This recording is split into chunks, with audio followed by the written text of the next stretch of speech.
Radhe Radhe guys, स्वागत है आप सबका मेरे यूट्यूब चैनल जिसका नाम है श्री जी।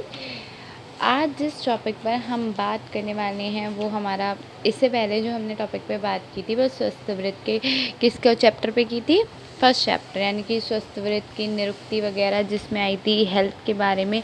ने इस 2 वीडियो आई हैं अभी तक स्वस्थ वृत्त की, जिसमें एक वो है जिसमें हमने केवल स्वस्थ वृत्त के बारे में पढ़ा है कि स्वस्थ वृत्त एक्चुअली होता क्या है। तो स्वस्थ वृत्त में क्या बताया था, केवल उसका परिचय बताया था मैंने, ठीक है। इंट्रोडक्शन हमने बात की है, ठीक है। और उसके बाद हमने जो नेक्स्ट वीडियो आई है केवल स्वस्थ वृत्त के, उसमें कई लक्षण थे और क्या था, व्यक्ति के लक्षण वगैरह और प्रयोजन, उसका महत्व, ठीक है। रक्षण हेतु सामान्य उपाय बताए थे, ठीक है। काफ़ी डिटेल में हमने इसका डिस्कशन किया था, ठीक है। उसके बाद हमने हेल्थ के बारे में पढ़ा था, हेल्थ के कौन कौन से डायमेंशंस होते हैं हेल्थ के, और कॉन्सेप्ट ऑफ वेल बीइंग के भी बारे में हमने बात की थी, ठीक है। उसके बाद बस इतना ही था, ठीक है। और concept of prevention and control के बारे में भी हमने बात की थी। नेक्स्ट हम जो बात कर रहे हैं, आप ये सोचोगे ये कहाँ से है, तो ये 2 बुक्स के नोट्स हैं एक्चुअली, ठीक है। तो ये उनमें से है, ठीक है। तो अब मैं बात कर रही हूँ आज सेकेंड चैप्टर जिसका नाम है दिनचर्या। पेपर फर्स्ट का सेकेंड चैप्टर है ये। कौन कौन सा है, क्या है इसका नाम, दिनचर्या। तो अच्छा, पहले तो हमें ये पता होना चाहिए कि जो आपका पेपर है वो 2 पार्ट्स में डिवाइड है, सबको पता है। तो पहला कौन सा है, वैयातिक स्वस्थ वृत्त, ठीक है। वैयातिक स्वस्थ वृत्त में पहला पार्ट डिवाइड है। सेकंड पार्ट जो डिवाइड है योग and Nisha, first paper 2 part में डिवाइड है। तो वो है, एक तो हो गया आपका क्या, आपका हो गया वैयातिक स्वस्थ वृत्त, ठीक है। नेक्स्ट जो पार्ट है वो योग एंड निसार गो उपचार है, ठीक है। निसार गो उपचार है, ठीक है। नेक्स्ट पार्ट अगर हम देखें, नेक्स्ट पेपर अगर हम देखें तो वो क्या है, सामाजिक स्वस्थ वृत्त है, ठीक है।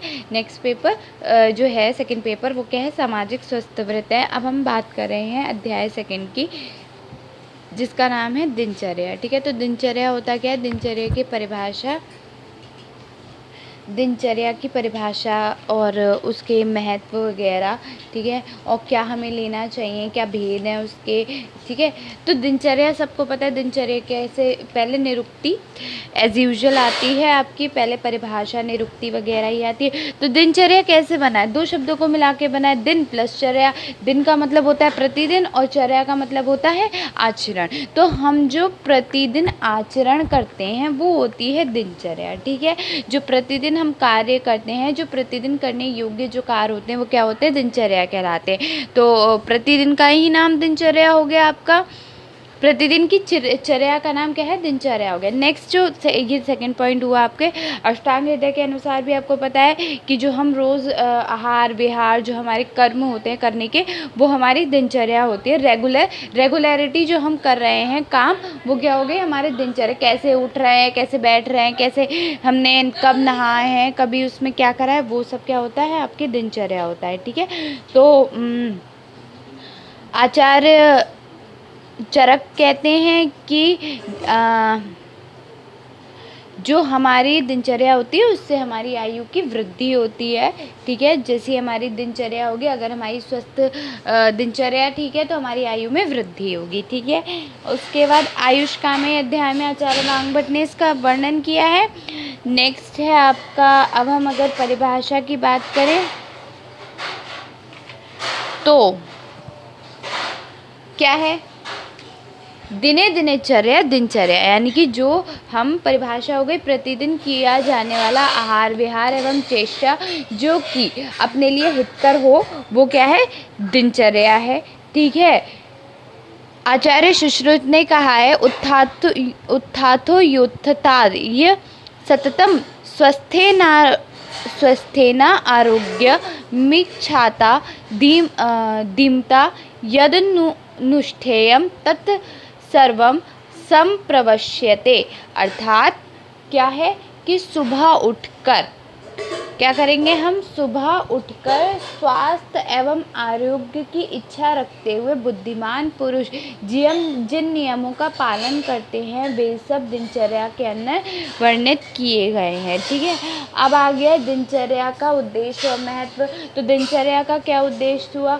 सबसे पहला स्वस्थ वृत्ति से महत्वपूर्ण उद्देश्य क्या हुआ कि स्वास्थ्य रक्षण, हमें हमारे स्वास्थ्य की रक्षा करनी है, शरीर की रक्षा करनी है। स्वस्थ व्यक्ति क्या करेगा? दिनचर्या का उद्देश्य है कि वो स्वस्थ की अपने व्यक्ति अपने शरीर की रक्षा करेगा। दिनचर्या के अंतर्गत सुबह जागने से रात्रि पर्यंत तक का विधान है। ठीक है, ये हो गया इसमें।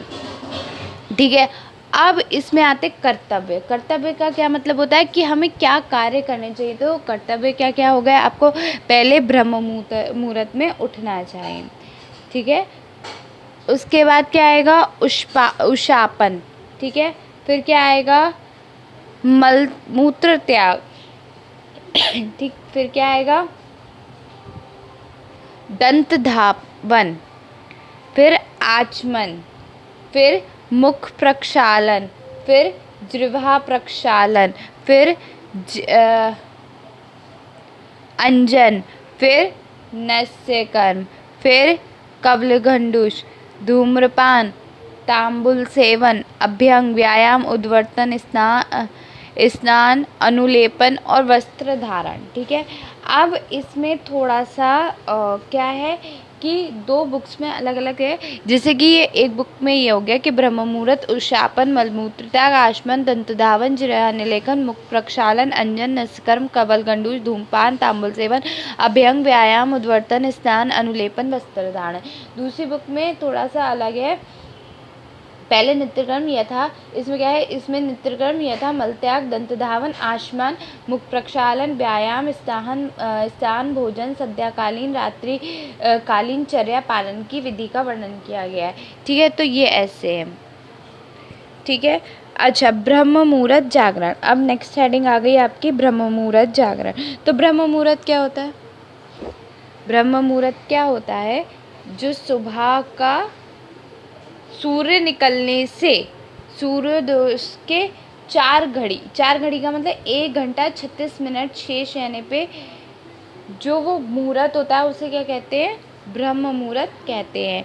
यानी कि ब्रह्म मुहूर्त कब हुआ? 4 बजे से लेके 4:30 5 बजे, ये हो गया ब्रह्म मुहूर्त। नॉर्मली सूर्य का टाइम होता है 6 बजे के बाद ही होता है जहाँ तक है। ठीक है, निकलने का। तो मोस्ट प्रोबेबली गर्मियों के दिनों में, ठीक है, ठंडों के दिनों में तो बात ही मत करो, निकले ना निकले। ठीक है, तो ब्रह्म बात किसकी कर रहे हैं हम? ब्रह्म मुहूर्त। अब हमारा आ गया ब्रह्म मुहूर्त। अभी तक हम क्या बात कर रहे थे?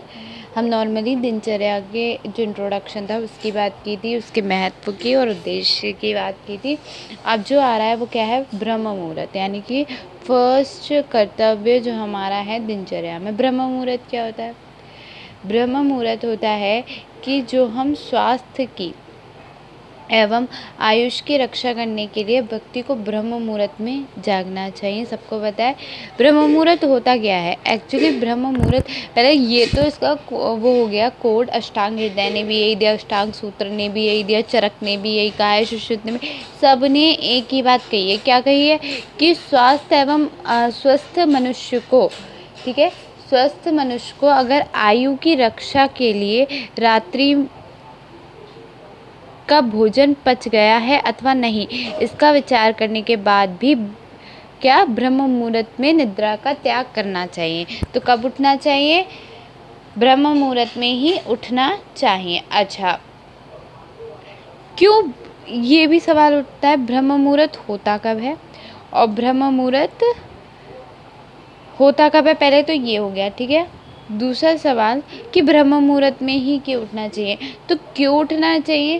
क्योंकि उससे स्वास्थ्य की रक्षा होती है। अच्छा, अब ब्रह्म मुहूर्त होता क्या है?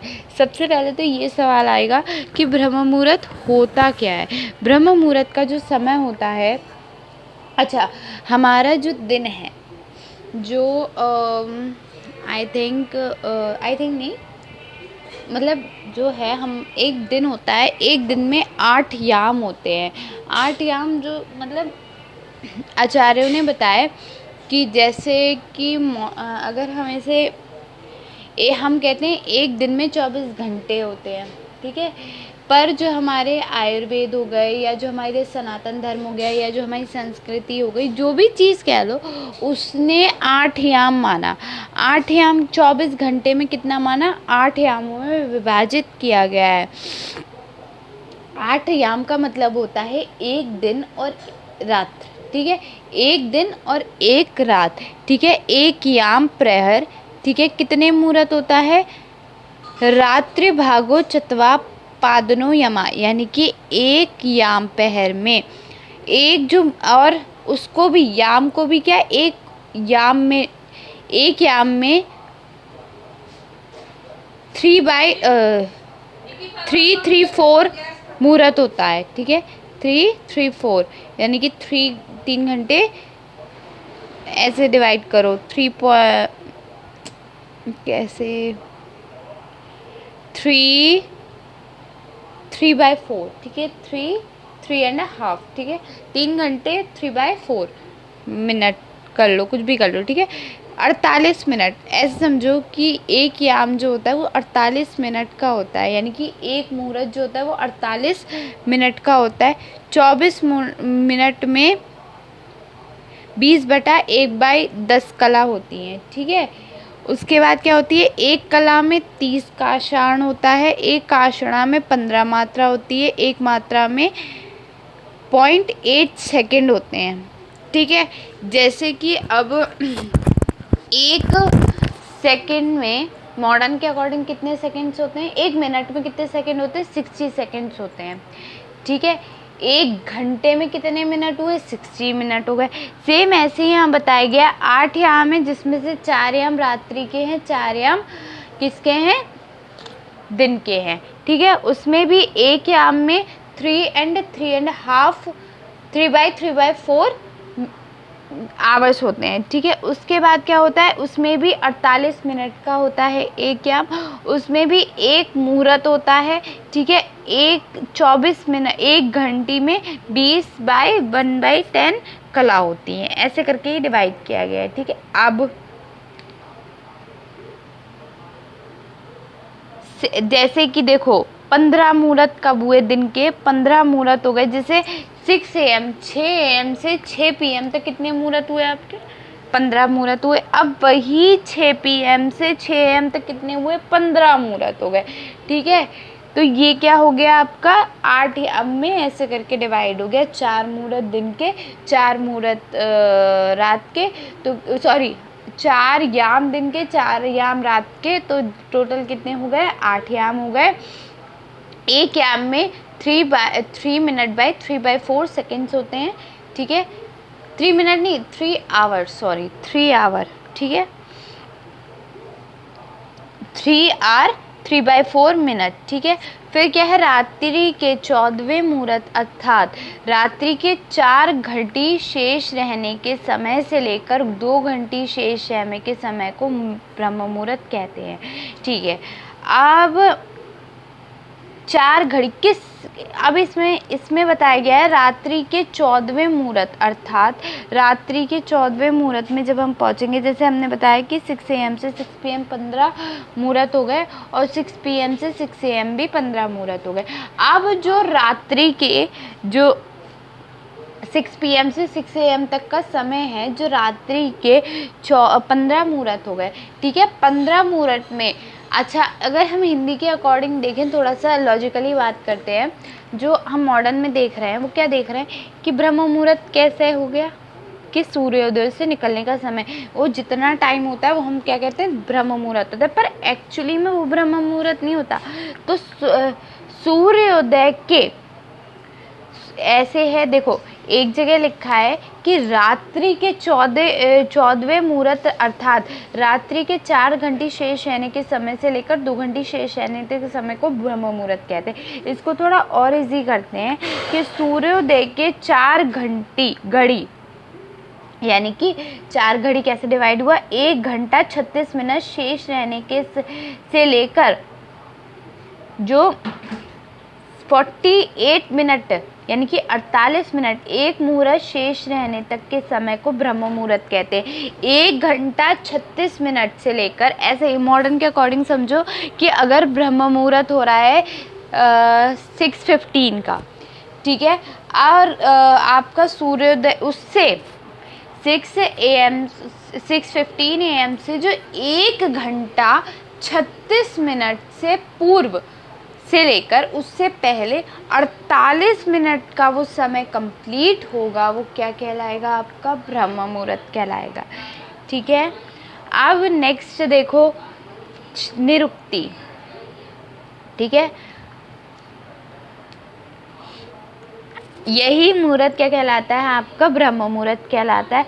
अच्छा, अब ये तो ब्रह्म मुहूर्त की बात हमने कर ली, कोई बात नहीं, ब्रह्म मुहूर्त ये हो गया। बट ब्रह्म मुहूर्त ही क्यों हमने चुना? ब्रह्म मुहूर्त एक्चुअली होता क्या है? ब्रह्म मुहूर्त का एक्चुअली डेफिनेशन क्या है? ठीक है, ये तो हमारे शरीर से रिलेटेड हो गया कि हमने हमारे शरीर की रक्षा करने के लिए, यानी कि आयु को बढ़ाने के लिए हमें ब्रह्म मुहूर्त में उठना चाहिए। पर वाई वी हैव चूजन ब्रह्म मुहूर्त ओनली? भाई दिन का भी कोई समय ले सकते थे, रात्रि का भी कोई समय ले, लेकिन सिर्फ ब्रह्म मुहूर्त ही क्यों है? क्यों? तो इसकी निरुक्ति पहले देखो तो समझ में आएगा। ब्रह्म मुहूर्त 2 शब्दों से मिलकर बना है, ब्रह्म और मुहूर्त। मुहूर्त सबको पता है क्या होता है? टाइम। मुहूर्त का अर्थ है 2 नाड़िका अर्थात 48 मिनट। 48 मिनट मुहूर्त होता है। ठीक है, या फिर समय कह लो, मुहूर्त को आप समय भी कह सकते हो। ठीक है, ब्रह्म का मतलब क्या होता है? ब्रह्मा पढ़ा है सबने। ब्रह्मा को तो आयुर्वेद जब अष्टांग शुरू होता है तो वहाँ ब्रह्मा जी का पहले वर्णन आता है, पहले आयुष कामया में, कि ब्रह्मा जी ने आयुर्वेद की उत्पत्ति की थी। उसके बाद दक्ष प्रजापति, उसके बाद उन्होंने दिया। ठीक है, ऐसे करके उसका वितरण हुआ है। ठीक है, लेकिन एक्चुअली क्या है? ब्रह्मा का अर्थ होता है ज्ञान, अध्ययन से प्राप्त होना। ठीक है, ब्रह्मा का अर्थ क्या होता है? ज्ञान, अध्ययन एवं ईश्वर स्मरण। इसीलिए ये श्रेष्ठ माना गया है, भगवान भी कहा गया है ब्रह्मा को। इसीलिए कहते हैं, हिंदू धर्म में ऐसा कहते हैं, ब्रह्म मुहूर्त में ईश्वर खुद आते हैं। ठीक है, ब्रह्म मुहूर्त में जो उठता है केवल आयु के लिए नहीं है, धन संपत्ति सब के लिए बताए गए कि ब्रह्म क्यों? क्योंकि उस टाइम जो हमारा माइंड होता है ना, वो एकदम फ्रेश होता है। अच्छा बताओ, अब ब्रह्म मुहूर्त में उठोगे, पर आजकल लोग ऐसा करते हैं, उठने के बाद देखो 10 बजे उठते हैं। ये रेगुलर है, मैं अपनी बात नहीं कर रही हूँ, मैं सबकी बात कर रही हूँ। ये रेगुलर है कि 10 बजे उठेंगे, फिर फ़ोन उठाएंगे, फिर क्या करेंगे, फिर टाल के 1 बजा देंगे नहाते नहाते। कुछ लोग तो नहाते ही नहीं है भाई। ठीक है, फिर भगवान को भी ध्यान नहीं करेंगे। ठीक है, आपका कोई भी भगवान आप जिसे मानते हो उसको। ठीक है, तो ये चीज़ें जो होती है वो लाइफ स्टाइल पे बहुत फ़र्क डालती है। बट ब्रह्म मुहूर्त क्या है? ब्रह्म मुहूर्त में हम अगर अध्ययन करते, अच्छा आपके पेरेंट्स भी आपको कहते होंगे, हम हमारे ज़माने, मतलब ऐसा कहते हैं, मेरे पेरेंट्स भी कहते हैं एक्चुअली कि हम उठते थे पहले के टाइम में, लोग ब्रह्म मुहूर्त में उठते थे, इसीलिए उनकी आयु इतनी बड़ी होती थी।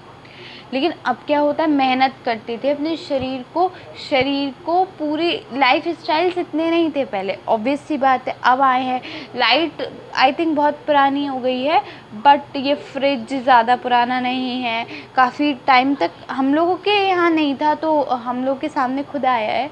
और कई सारी एसी, अब जो नॉर्मली एसी हर किसी के घर में होता, पहले हर किसी के घर में नहीं होता था। ठीक है, और भी बहुत सारी चीज़ें हैं। ठीक है, लाइट भी इतना नहीं आती थी, लाइट भी एज़ कम्पेयर टू आज आप देखो 24 घंटे लाइट आती रहती है, पहले नहीं आती थी। तो ये सब क्या है? लाइफ स्टाइल में चेंजेस आ गए, जिसकी वजह से हमारे शरीर झेल रहा है वो। अच्छा, बड़े बड़े सेलिब्रिटीज़ होते हैं, उनको कैंसर हो जाता है। ठीक है, क्यों हो जाता है कैंसर?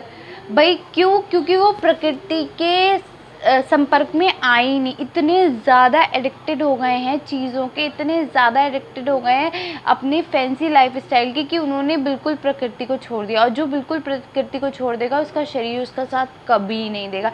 इसीलिए कैंसर जो है वो बहुत लोगों में कॉमन हो गया है, क्योंकि वो उस हिसाब से लाइफ ही नहीं जी पा रहे हैं। मतलब प्रकृति के संपर्क में ही नहीं आते। ब्रह्म क्यों कहते हैं योगा करो, जॉगिंग करो भाई, क्योंकि जो ब्रह्म मुहूर्त की हवा भी व्हाट पॉल्यूशन फ्री होती है। आजकल तो भाई बड़े बड़े सिटीज़ में तो मेट्रोपॉलिटन सिटीज़ हो गई हैं, तो शायद रात में वहाँ कोई नहीं सोता, पर ऐसा है नहीं। फिर उसके बाद है, इसीलिए पहले के लोग ब्रह्म मुहूर्त में उठना ज़्यादा पसंद करते थे, और ठीक भी था, सेफ था। उसके बाद देखो क्या है कि मुहूर्त हो गया, उसके बाद होगी परिभाषा। अगर हम परिभाषा की बात करें तो ब्रह्म का अर्थ होता है ज्ञान, ज्ञान और अध्ययन से प्राप्त होता है, और ज्ञान प्राप्ति के लिए योग ब्रह्म मुहूर्त है। रात्रि का अंतिम याम वही हो गया कि रात्रि का अंतिम याम का तीसरा मुहूर्त ब्रह्म मुहूर्त। यह मुहूर्त निद्रा त्याग कर शरीर चिंतन के लिए आदर्श माना गया है। सूर्योदय से पूर्व 48 मिनट पूर्व का जो समय होता है वो ब्रह्म मुहूर्त कहलाता है। ठीक है, उसके बाद ब्रह्म मुहूर्त का महत्व। ब्रह्म मुहूर्त को पंचामृत बेला कहा गया है। क्यों पंचामृत बेला कहा गया है? क्योंकि इसमें शुद्ध हवा होती है, शुद्ध जल, मतलब जो भी आपके पंच तत्व हैं वो सब शुद्ध होते हैं, से ही प्रकृति के पंचामृत है। प्रातः काल में ही स्वच्छ एवं प्रदूषण रहित अवस्था में पांचों मिलते हैं। उसके बाद है, इसका मतलब है कि ब्रह्म मुहूर्त में सोए रहने से पुण्य का क्षय हो जाता है, तथा पुण्य के क्षय हो जाने से अनेक उपद्रव उत्पन्न होते हैं। ब्रह्म मुहूर्त में निद्रा त्याग करना चाहिए। तो ये है आपका ब्रह्म मुहूर्त। ठीक है, ब्रह्म मुहूर्त में उठकर धर्म अर्थ का चिंतन करना, शरीर के क्लेश की शांति के लिए मन में ईश्वर का स्मरण करें। उषा काल होने पर यथाविधि शौचादि कर्म करना चाहिए ब्रह्म मुहूर्त में ठीक है, उसके बाद देखो क्या है, ऊषापान। अब ऊषापान क्या होता है? ऊषापान होता है, ऊषा प्लस पान दो शब्दों से मिलकर बना है। ऊषा का मतलब होता है अरुणोदय काल, यानी कि प्रयूष काल या ब्रह्म मुहूर्त को ही ऊषा काल कहा गया है। पान का मतलब पीना, द्रव का सेवन। तो परिभाषा क्या है? सूर्योदय होने के समय में 8% यानी कि 640 ml जलपान करने से वृद्धता एवं रोग से मुक्ति होकर 100 वर्ष तक के से अधिक समय तक जीवित रहा जा सकता है। सूर्योदय होने से पहले सेवित जलपान करते हैं। ठीक है, तो ये क्या है? ऊषापान है। क्या है कि हमें जल का पान करना चाहिए, कितना 640 ml यानी कि 8%। तो उससे क्या होता है, हमारी जो आयु होती है वही बढ़ जाती है और रोगों से मुक्ति होती है। उसके बाद समय क्या है? रात्रि के चतुर्थ पहर। वही जलपान के प्रारंभ का काल रात्रि के चतुर्थ पहर से ही प्रारंभ हो जाता है। सूर्योदय के अत्यंत सन्निकष्ट पूर्व का ही काल है। जल का गुण क्या होता है? जल का गुण पर्युषित यानी बासी जल का सेवन करना चाहिए। जो बासी जल का सेवन होता है वो अच्छा होता है। नित्य बासी जल पीना चाहिए। जल मात्र 8% यानी कि 640, 1% में कितना होता है? 80 ml होता है। तो 8% बताया तो 8 × 80 कर देंगे तो कितना हो जाएगा? 640 ml हो जाएगा। ठीक है, उसके बाद है योग्य व्याधि है, क्या होती है? अच्छा, इसके योग्य व्याधि है क्या है? तो वो अर्श रोग है, शोष है, ग्रहणी, ज्वर, उदर, कुष्ठ, मेद, मूत्राघात, रक्तपित्त, कान, गला, सिर, श्रोणीशूल, वात, पित्त और कफ एवं क्षयज विकार। ऊषापान से इन समस्त व्याधियों का बचाव और नियंत्रण संभव है। ठीक है, जो नॉर्मली ये व्याधियाँ हो जाती हैं वो क्या होती है? समाप्त हो जाती हैं। तो हमें ये करना चाहिए। ठीक है, नासा जलपान क्या होता है? नासा जलपान देखो कि समय क्या है उसका भी ऊषापान है। 3% देते हैं हम इसमें नासा जलपान। ठीक है, व्यंग, वालित, पालित, पीनस, अभ्यंग, स्वरभंग का शोथनाशक रसायन गुण युक्त एवं दृष्टि प्रसादक होता है। अयोग्य व्यक्ति कौन है? जो स्तनपान, शत, विमन, विरेचन कर्म करवाने के बाद आदमान, मंदाग्नि, हिक्का, कफज, वातज विकारों में वज्र माना गया है। ठीक है, नेक्स्ट है मल त्याग। मल त्याग कैसे? मल त्याग क्या होता है?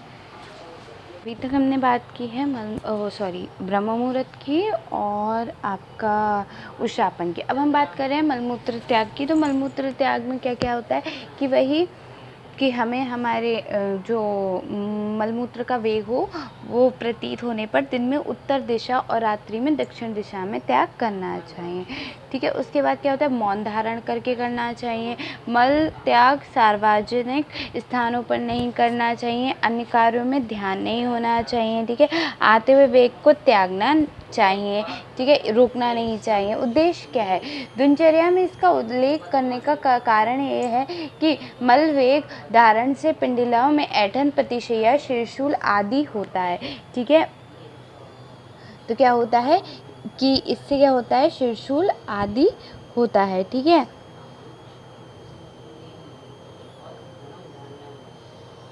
इसे रोकने से, ठीक है, वेग को रोकने से क्या होता है कि पिंडलियों में ऐंठन होगी, प्रतिशय होगी, शीर्षूल आदि होता है। तो क्या होगा, वेद प्रतीत होने पर दिन में उत्तरमुख एवं रात्रि में दक्षिणमुख करके मलमूत्र का त्याग करना चाहिए। मलविसर्जन के समय मौन रहें, अन्य कार्य ना करें, वस्त्र धारण किए रहें तथा सिर में ढके रहें। वेग का प्रयत्न पूर्वक विसर्जन नहीं करना चाहिए। अत्यंत पवित्र स्थान में, रास्ते में, मिट्टी में, राख में, गायों के बैठने की जगह पर, जन समाज के स्थान पर, गोबर के ऊपर, नगर के समीप, यज्ञ की जगह पर और वाल्मीकि के ऊपर अमृत स्थानों में, यहाँ पे मलत्याग आदि स्थानों में मलत्याग ना करें। ठीक है, ये सब इसका बताया है। ठीक है, उसके बाद क्या है, नेक्स्ट है आपका आचमन। आचमन क्या होता है, आचमन का मतलब है मुख प्रक्षालन। ठीक है, यहाँ पे आचमन क्या दे रखा है, मुख प्रक्षालन दे रखा है। तो मुख प्रक्षालन क्या होता है, तो मुख प्रक्षालन कैसे करना चाहिए, मलमूत्र त्याग करने के बाद, स्नान करने के बाद, भोजन करने के पूर्व और पश्चात, सोकर उठने के बाद, छींक आने के पश्चात, देव पूजन के प्रारंभ में, बाहर से घूमकर आने पर। अक्षापन का मतलब होता है मुख प्रक्षालन, मतलब कि मुख को पानी से धोना, एक तरीके से कह सकते हैं हम। तो पूर्व या उत्तर दिशा में अभिमुख होकर बैठकर, एकांत स्थान पर मौन धारण करके, हाथ घुटनों से बाहर न करके, शरीर पर ढीले वस्त्र धारण करके, अंगूठ की जड़ तथा अंजलि में स्वच्छ जल लेकर आचमन करना चाहिए। आचमन निषिद्ध स्थान का है जो अग्निपक्व हो, दुर्गंधित हो, फेन युक्त हो, बुलबुले युक्त हो, क्षार मिश्रित जल निषिद्ध कहा गया है। उद्देश्य क्या है, हस्तपाद प्रक्षालन मतलब हाथ पैरों का धोना। नॉर्मल है, अंजलि जल प्रमाण मतलब कि हाथों की अंजलि में जितना जला है उतना। मलमूत्र त्यागने के बाद हस्तपाद प्रक्षालन में संक्रमण नहीं होता और तत्पश्चात अंजलि जलपान से मुखाग्र हो जाता है, जिससे कारण आचमन के पश्चात दंत धावन करते समय अभिभाग नहीं होता। नेक्स्ट आ गया आपका दंत धावन। दंत धावन क्या होता है, मतलब कि हम दातून से अपने मुख को धोते हैं। तो सबसे श्रेष्ठ दंत धावन कौन सी होती है, जो 12 अंगुल की हो। ठीक है, यानी कि द्वय अंगुष्ठ्यम कनिक आग्रह समस्थौल्य, यानी कि कनिनिक अंगुली के अग्रभाग के समान, मतलब जो सबसे छोटी उंगली होती है उसके अग्रभाग के समान सीधी, यानी कि ठीक है सीधी होनी चाहिए, बिना गांठ वाली होनी चाहिए, व्रण रहित होनी चाहिए, नवीन होनी चाहिए, उत्तम भूमि में उत्पन्न होनी चाहिए, ऋतु और दोषों के अनुकूल होनी चाहिए, रस और वीर में पूर्णता धातु के प्रयोग करनी चाहिए। चरक के अनुसार कौन सी होती, कषाय, तिक्त, कटु, मधुर रस वाली कषाय, तिक्त और कटु रस से युक्त होनी चाहिए। बट जो सुश्रुत ने बताया है उसमें मधुर रस भी लिखा है। ठीक है, सर्वाद ऋतु, दोष रस और वीर को देखकर दातून सेवन करना चाहिए। ठीक है, मधुर विशेषता मधुर रस वाली दातून मुखपाक या मुखदाह आदि पित्तज विकारों में एवं पित्तज प्रकृति वाले व्यक्तियों को देनी चाहिए। ठीक है, दातून के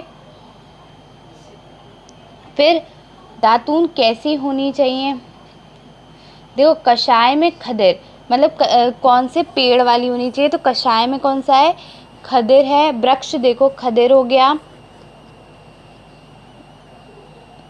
कषाय वाला कौन सा हो गया, खदिर। तिक्त वाला निम्ब, कटु वाला करंज और मधुक वाला मधुर की दातून श्रेष्ठ होती है। ये दातून कैसी होती है, श्रेष्ठ मानी गई है।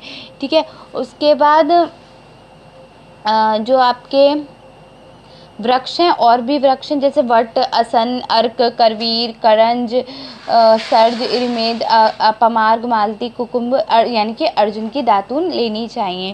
ठीक है, इसकी विधि क्या होता है, विधि क्या है, दातून के अग्रभाग को दांतों से चबाकर कूची के समान नरम बनाएं एवं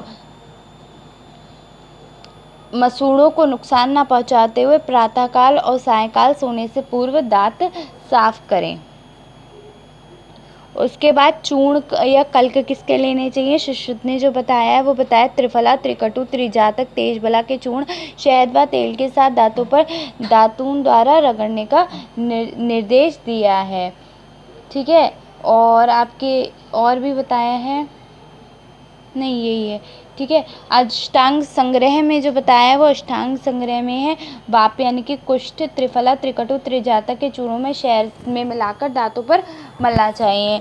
ठीक है, उसके बाद निषिद्ध दातून की जिसके अयोग्य वृक्ष कौन से होते हैं? श्लेष्मातक है, अरिष्टक है, विभीतक है, धव है, ध्वंज है, निर्गुंडी है, वैंत है, लोद्र है, शिग्रू है, तिंदुक है, कांचनार है, शमी है, पीपल है, गुगलू, परिभद्र, इमली, शालमली और शर, इनके हमें नहीं लेने चाहिए। ठीक है, उसके बाद दंत धावन का काल क्या है? सुबह और रात, शाम को। ठीक है, वांग भट्ट के अनुसार जो दातून है वो वृक्ष जो स्वादु हो, अम्ल, लवण रस युक्त हो, जो सूखी, खोखली, दुर्गंधित तथा रसीली हो, ऐसे दातून का वज्र मतलब निषेध बताया है।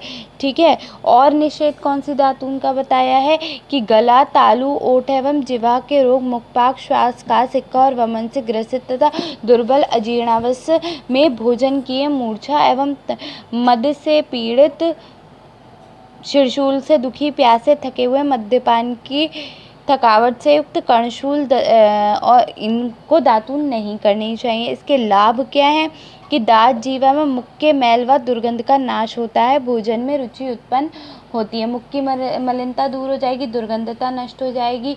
तो ये सब क्या है? हमारे बेनिफिट के लिए। ठीक है, उसके बाद है आपका जिह्वा निर्लेप। क्या है? अब हमें क्या करना है? जिह्वा निर्लेखन। तो जिह्वा के निर्लेप के लिए क्या करते हैं हम? सोना, चांदी, तांबा, राख, जुस्वा, पीतल, लोहा, वृक्ष की टहनियों को निर्मित कोमल, चिकनी, अति तीक्ष्ण, सीधी सीधी जीभी से जिह्वा के मल को पीछे से आगे की ओर साफ करते हैं। लाभ क्या क्या है? मुख की विरसता, दुर्गंधता, शोथ, जड़ता का नाश होकर प्रसन्नता उत्पन्न होती है। ठीक है, ये होता है। उसके बाद क्या होता है? मुख तथा नेत्र का प्रक्षालन कैसे करोगे?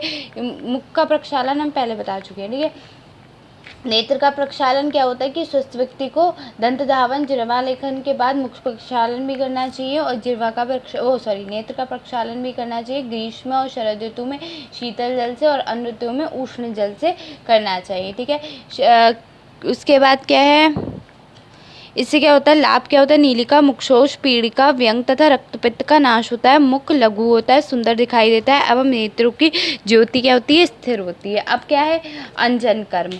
ठीक है, ये हो गया मुख प्रक्षालन। ठीक है, अब क्या है? अंजन कर्म। अंजन क्या होता है? आंखों में काजल का लगाना। तो अंजन से क्या होता है?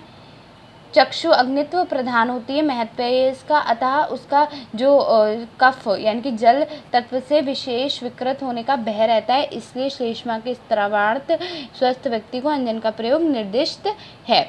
ठीक है, तो अंजन सबको पता है क्या होता है? चरक अनुसार जो आँख तेज में है, इसलिए चरक को ने जो शरीर के कफ से बना रहता है उसको दूर करने के लिए क्या बताया है? अंजन का प्रयोग बताया। कौन से दिन बताया है? 5वें दिन या 8वें दिन हमें तीक्ष्ण अंजन यानी कि रसांजन को रात्रि में लगाना चाहिए। ठीक है, दिन में स्त्रावण अंजन ठीक है लगाना चाहिए। उसके बाद लगाने से निर्बल आंखें सूर्य के तेज को नहीं सह पाती तथा पीड़ित होती हैं। ठीक है, निर्मलीकरण यानी कि नेत्रों का प्रसादन हेतु सौवीरक अंजन का नित्य प्रयोग रात्रि में करना चाहिए। यद्यपि कुछ आचार्यों के अनुसार इसे दिन में भी प्रयोग कर सकते हैं क्योंकि ये तीक्ष्ण नहीं होता।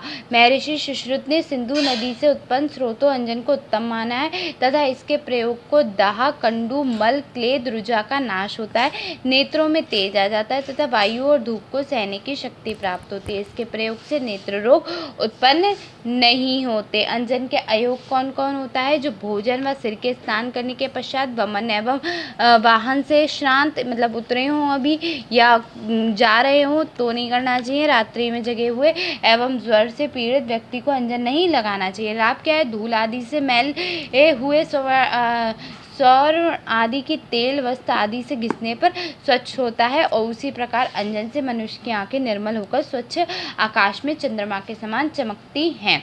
नेक्स्ट कौन सा कर्म है इसमें? आपका नस्य कर्म। ठीक है, नस्य कर्म क्या होता है, नाक से हम नेजल ड्रॉप डालते हैं, वही होता है नस्य कर्म। तो नासिका छिद्रों के द्वारा औषध व औषधि सिद्ध स्नेह के प्रयोग को हम को नस्य कहते हैं। ठीक है, विधि क्या है, भेद, पहले तो कितने भेद होते हैं, शिरोविरेचन और स्नेहन नस्य। ठीक है, शिरोविरेचन 3 होता है, अभिपीड़न, अप्रदमन और शिरोविरेचन, और स्नेहन कितने होते हैं, 2 होते हैं, प्रमर्श और प्रतिमर्श।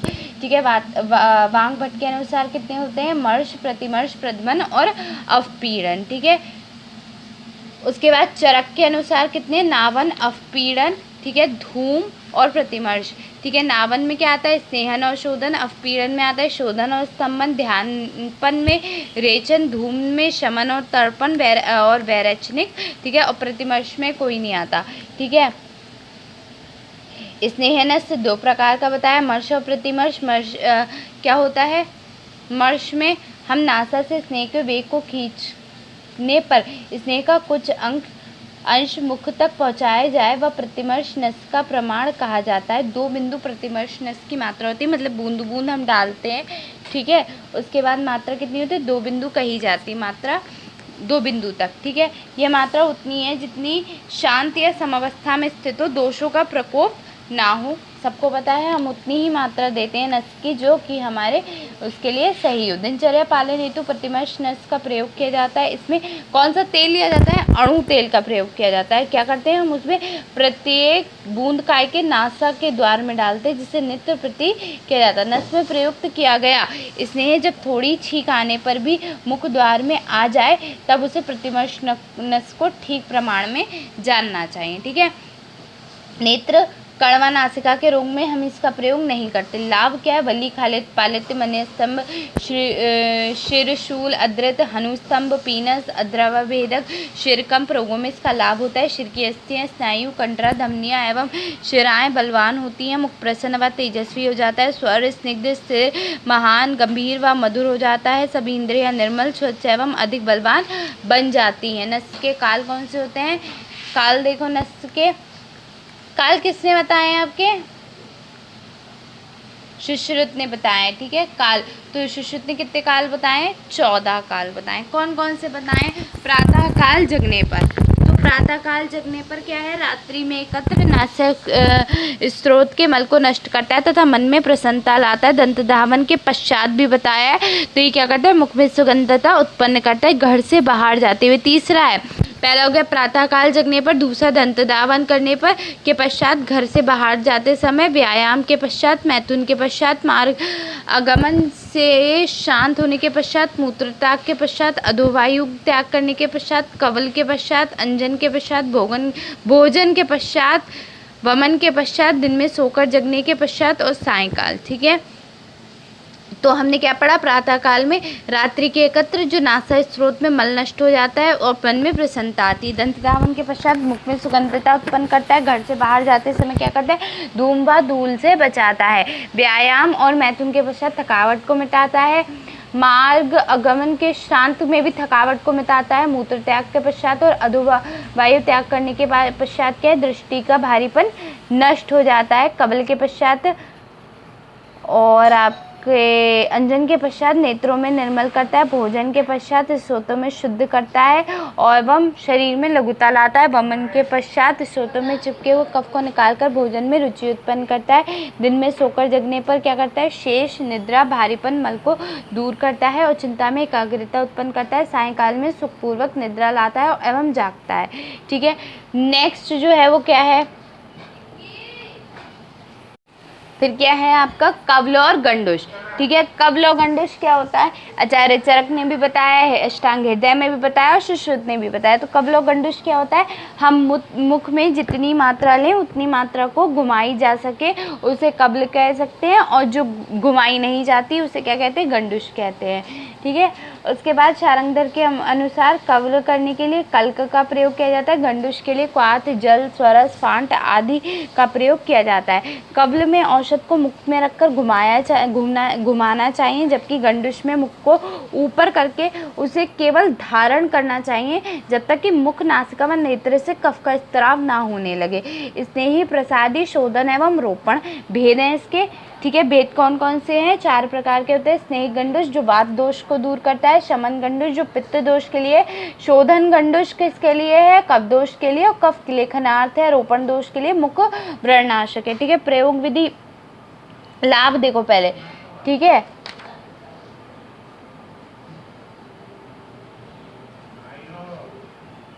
लाभ देखो पहले क्या है? जबड़ों को बल मिलता है, वाणी स्वर आवाज में बल प्राप्त करता है, मुख गाल आदि की वृद्धि होती है, रसों का ज्ञान भलीभांति से प्रकार होता है, अंत में भलीभांति रुचि होती है, गले में शुष्कता आती है, रुक्षता नहीं होती, ना ओष्ठ फटते हैं, दांत शीघ्र नहीं गिरते, मजबूत होते हैं, दर्द नहीं होता, ठंडा और अम्ल नहीं लगता, कठोर वस्तु को खाने की सक्षम होता है। ठीक है। नेक्स्ट देखो आपका इसमें कौन से द्रव्य प्रयोग किए जाते हैं? तो गंडुष के लिए हम कौन से द्रव्य प्रयोग कर रहे हैं? गंडुष का देखो, गंडुष के लिए हम जो द्रव्य प्रयोग कर रहे हैं वो स्नेहन, शमन, रोपण और शोधन अलग अलग करते हैं। जो स्नेहन में द्रव्य प्रयोग करते हैं वो मधुर, अम्ल, लवण रस युक्त होता है। उष्णोदक द्रव्य से सिद्ध स्नेह, केवल स्नेह, अमास रस, जलवा, दूध से गंडुष कर सकते हैं। शमन क्या होता है? शमन द्रव्य कौन कौन से होंगे गंडुष के लिए? तिक्त कषाय, मधुर रस गुणों से युक्त हो, शीतवीर हो, औषध द्रव्य में जैसे पटोल, जम्बू, आम्र, मधुक के क्वाथ, शीतोदक, शौद्र, शीर, इक्षुरस, घृतादि आदि। ठीक है। रोपण गंडुष के लिए क्या? कटु, अम्ल, लवण रस युक्त जो द्रव्य होते हैं, मध्य, कांजी और गौमूत्र। शोधन क्या होता है? जो द्रव्य लेखन, छेदन, गुण युक्त हो उस द्रव्य का उपयोग करना चाहिए। ठीक है। नेक्स्ट है आपका कब्ल में कैसे करना चाहिए? कब्ल भी वही है, स्नेहन, बस क्या है? स्नेहन, प्रसादन, शोधन और रोपण है। इसमें एक शमन नहीं है, इसमें शोधन है। ठीक है। और प्रसादन उसमें नहीं है, इसमें है। ठीक है। सॉरी, शमन भी नहीं है और शमन इसमें नहीं है आपका कब्ल में, और शोधन दोनों में है। ठीक है। कब्ल के 4 प्रकार होते हैं, स्नेहन, प्रसादन, शोधन और रोपण। और गंडुष के भी 4 प्रकार होते हैं, स्नेहन, शमन, रोपण और शोधन। ठीक है। उसके बाद क्या है? स्नेहन में वातज व्याधि, प्रसादन में पित्तज व्याधि, और शोधन में कफज व्याधि, और क्या है? रोपण में व्रण में करते हैं। ठीक है। स्नेहन में स्निग्ध और उष्ण द्रव्य लेते हैं, प्रसादन में मधुर और शीतल द्रव्य लेते हैं, शोधन में कटु, अम्ल, लवण, रुक्ष, उष्ण द्रव्य लेते हैं, रोपण में कषाय, तिक्त, मधुर द्रव्य लेते हैं। ठीक है। तो ये हो गया आपका कब्ल हो गया। ठीक है। अब नेक्स्ट है आपका क्या है? नेक्स्ट धूमपान। धूमपान सबको पता है। देखो इन सब की वीडियो पहले आ चुकी है, कोई मैं नया तो करा नहीं रही हूँ। ठीक है। कब्ल गंडुष आप पहले भी पढ़ चुके हैं। ठीक है। दस्त से आप पहले भी पढ़ चुके हो, दंत धावन आप पहले पढ़ चुके हो, ये सब हम पहले पढ़ चुके हैं। ठीक है। नेक्स्ट क्या है आपका? धूम्रपान। ठीक है। धूम्रपान के बाद हम नेक्स्ट वीडियो में करेंगे। ठीक है। नेक्स्ट वीडियो लेके आएंगे क्योंकि बहुत लंबा हो जाएगा, फिर वरना इंटरेस्ट ख़त्म हो जाएगा। ठीक है। तो धूम्रपान देखते हैं, पहले धूम्रपान देख लेते हैं, उसके बाद ख़त्म करते हैं। है कि औषध द्वारा जो निर्मित है धूम्रवर्ती है। ठीक है। तो धूम्रवर्ती क्या है कि चरक सूत्र में बताया, अष्टांग हृदय में भी वर्णित है। सुश्रुत ने भी बताया कि औषध द्वारा निर्मित जो धूम्रवर्ती है से निकलने वाले धूम का मुख या नासा द्वारा पान करना क्या कहलाता है? धूमपान कहलाता है। ठीक है। भेद क्या है? चरक के, वांग भट्ट के और सुश्रुत तीनों के अलग अलग हैं। चरक ने 3 बताए आपके, वांग भट्ट ने कितने बताए? 3 बताए। सुश्रुत ने कितने बताए हैं? 5 बताए हैं। ठीक है। तो चरक के कौन से हैं आपके? प्रायोगिक और स्नेहिक और वैरचिक। वांग भट्ट के भी 3 है, स्निग्ध, मध्य और तीक्ष्ण। ठीक है। सुश्रुत के भी क्या है? प्रायोगिक, स्नेहिक, वैरचनिक, कासघन और वमनीय। ठीक है। विधि क्या है कि हम पहले क्या करेंगे? धूम्रपान प्रथम मुख से फिर नासिका से करना चाहिए तथा मुख व नासिका को के द्वारा पान किए गए धूम को मुख से ही बाहर निकालना चाहिए। देखो अगर मुख से लिया हो और नासिका से लिया हो, कभी भी धूम को नासिका से बाहर नहीं निकालना चाहिए। कहाँ से निकालना चाहिए? मुख से निकालना चाहिए। ठीक है। मुख से धूमपान करते हुए नासिका के द्वारा धूम धूम्रपान नहीं निकालना चाहिए, क्योंकि प्रतिलोम हुए उस धूम को द्वारा दृष्टि नाश हो जाती है। ऊपर जाएगा तो कहाँ पे जाएगा? हमारी आंखों पे, तो आंखों से क्या होगा? दृष्टि का नाश हो जाएगा। प्रायोगिक धूम विशेषता नासा के द्वारा, स्नेहिक नासा व मुख दोनों के द्वारा, वैरेचनिक नासिका के द्वारा तथा कासघन और वामनीय धूमों का सेवन मुख द्वारा ही करना चाहिए। दोष नासिका एवं नेत्र में आश्रित होने पर नाक से धूम्रपान करें और कंठ से दोष स्थिर होने पर मुख से धूम्रपान करें। ठीक है, जब नासिका और नेत्र में आश्रित हो तो कहाँ से? नासिका से करें, और जब कहाँ? कंठ में हो तो कहाँ से? मुख से करें। ठीक है, अयोग कौन से होते हैं? जो शोक, भय, भ्रम, उष्ण, विष, रक्तपित्त, पित्त, मद, मूर्छा, दाहा, पिपास, पांडु, तालु, छद्री, शिरो, उद्गार, लंघन, तिमिर, प्रमेय, उदर, आदमान, ऊर्ध्ववात, बालक, वृद्ध, दुर्बल, विरेचन व निरोहण, प्रयुक्त, रात्रि जागरण, गड़बड़ी, रूक्ष, शतक्षीण, उर्शत से ग्रसित, मधु, घृत, दही, दूध, मछली, मध्य विभागु, इन सबको धूमपान नहीं करना चाहिए। ठीक है, प्रतिदिन करने योग्य धूमपान कौन कौन सा होता है? तो स्नान के पश्चात चरक ने बताया है, प्रायोगिक धूमपान को नित्य प्रतिदिन हम 8 काल में 2 बार करना चाहिए। कब कब करना चाहिए? स्नान के पश्चात, भोजन के पश्चात, वमन के पश्चात, छींक आने के पश्चात, दांत जीभ साफ करने के पश्चात, नश्य के पश्चात, अंजन के पश्चात, सोकर उठने के बाद। ठीक है, इन 8 कालों में हम वात एवं कफ के प्रधानता होती है, अतः इनमें धूमपान का निर्देश दिया गया है। सम्यक धूमपान के लक्षण क्या है? जो हृदय, कंठ, इंद्रियों को स्वच्छता का प्रतीत होना, सिर का हल्कापन होना, वात पित्त कफ दोषों की शांति होना। ठीक है, अधिक धूमपान के लक्षण क्या है? बधिर, अंधापन, मूक तत्व, रक्तपित्त, शिरोभ्रम, मूर्छा, सिर का हल्कापन, वात पित्त कफ दोनों के दोषों की शांति होना। अधिक धूमपान के लक्षण क्या क्या होते हैं? अंधापन हो जाता है, बाधिर हो जाता है, रक्तपित्त के रोग हो जाते हैं, मूर्छा, इंद्रियदा, तालु, कंठ का शुष्क होना और दाह। ठीक है, हीन धूमपान के लक्षण: स्वर स्पष्ट व विशुद्ध न होना, हुआ हो गला कफ युक्त हो गया हो, मस्तिष्क जकड़ा हुआ प्रतीत हो। धूमपान से लाभ क्या होता है? कि शिरोगौरव नहीं होता, शिर शूल नहीं होता, पीनस नहीं होता, अर्ध कर्ण नेत्र शूल नहीं होते, काश, श्वास, गलग्रह, दंत दौर्बल्य, नाक, कान व नेत्र में स्त्राव, मुख व नाक में दुर्गंध आना, दंतशूल, अरुचि, हनुग्रह, कृमि, पांडु, श्लेष्म, प्रसेक, गलझुंडी, उपग्रह, खालित, पारित, ऐसे सब रोग जो होते हैं ठीक हो जाते हैं। सिर में अस्थि, नाक, कान आदि इंद्रियों का स्वर व गले का बल अधिक होता है। ठीक है, अंजन करने के विशेष ध्यान रखना चाहिए। किस बात का? अंजन करने से उत्क्लेशित वात कफ की शांति, नस्य से कुपित वात कफ की शांति, कवले से और कवले से कुपित वात कफ की शांति धूम्रपान से होती है। ध्यान रखना, वात कफ उत्क्लेशित वात कफ की शांति नस्य से कुपित वात कफ की शांति कवले से, और कवले से कुपित वात कफ की शांति धूम्रपान से, और वात कफ को क्रम से अंजन, नस्य, कवल एवं धूम्रपान को में जीतना चाहिए। तो ये क्या करेगा? धूम्रपान में जीत लेगा। तो आज के लिए इतना ही करते हैं। ठीक है, नेक्स्ट वीडियो लेके आएंगे हम, उसमें कहाँ से शुरू करेंगे हम? तांबुल सेवन से। तांबुल सेवन, और फिर क्या आएगा? ये तो हो गया आपका धूम्रपान, यहाँ कंप्लीट होता है।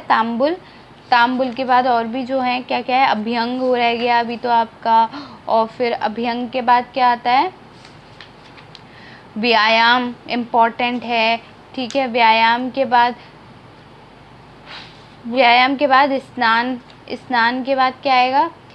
अनुलेपन, उद्वर्तन, अनुलेपन इम्पॉर्टेंट है, उद्वर्तन इम्पॉर्टेंट होता है, वस्त्र धारण, फिर ख़त्म हो जाएगा। ठीक है, फिर वही है कि माला धारण करना, कैसे स्थानों पे रहना चाहिए। ठीक है, तो ये सब है, वो सब नॉर्मल है। ठीक है, उसके बाद नेक्स्ट वीडियो में हम इनकी बात कर लेंगे, ख़त्म कर लेंगे इस चैप्टर को। ठीक है, थैंक यू।